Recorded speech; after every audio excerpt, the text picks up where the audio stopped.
त्याग का रहस्य एक प्रेरणादायक कहानी। बहुत समय पहले की बात है।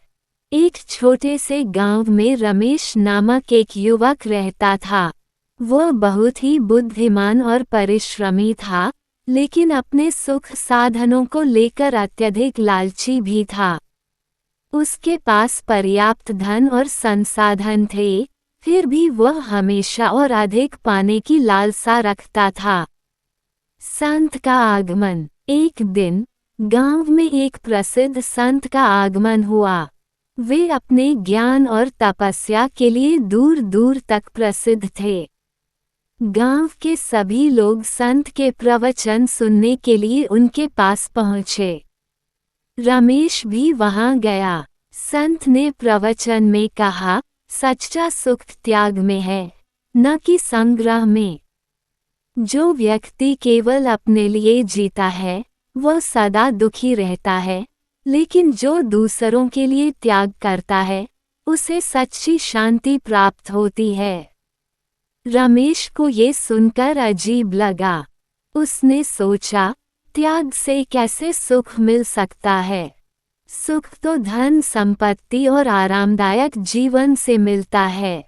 संत की परीक्षा। रमेश की शंका को दूर करने के लिए संत ने उसे एक काम सौंपा। उन्होंने कहा, तुम 1 सप्ताह तक केवल अपने सुख के लिए रहो और फिर मुझे बताओ कि क्या तुम वास्तव में प्रसन्न हो। अगले सप्ताह केवल दूसरों की सेवा और सहायता करो और फिर अनुभव साझा करो। रमेश ने पहले सप्ताह में खुद को विलासिता में डुबो दिया।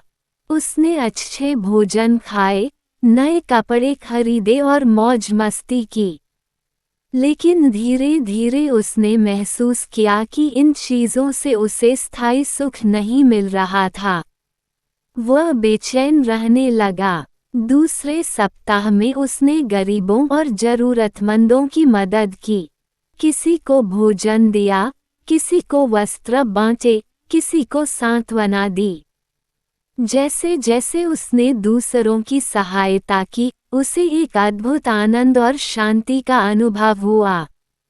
उसका मन हल्का हो गया और उसे वास्तविक सुख की अनुभूति हुई। त्याग का रहस्य। जब रमेश संत के पास पहुंचा, तो उसने नम्रतापूर्वक कहा, गुरुदेव, अब मुझे समझ में आ गया कि सच्चा सुख त्याग में ही है। जब मैंने केवल अपने लिए जीने की कोशिश की, तो मैं बेचैन और असंतुष्ट रहा। लेकिन जब मैंने दूसरों के लिए जिया, तो मेरे भीतर अपार खुशी और संतोष जागा। संत मुस्कुराए और बोले, यही त्याग का रहस्य है। त्याग केवल वस्तुओं का नहीं, बल्कि अहंकार, स्वार्थ और लोभ का भी होना चाहिए। जो व्यक्ति इसे समझ लेता है, वही जीवन में सच्चे आनंद को प्राप्त करता है। रमेश ने इस शिक्षा को अपनाया और अपने जीवन को दूसरों की सेवा में समर्पित कर दिया।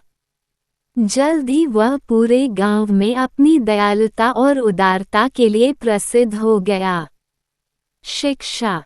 इस कहानी से हमें ये सीख मिलती है कि त्याग केवल भौतिक वस्तुओं का नहीं, बल्कि अपने स्वार्थ और अहंकार का भी करना आवश्यक है।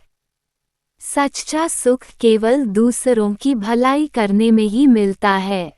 जब हम निस्वार्थ भाव से किसी की मदद करते हैं, तो हमें एक आंतरिक संतोष और शांति प्राप्त होती है, जो किसी भी सांसारिक सुख से कहीं अधिक मूल्यवान होती है।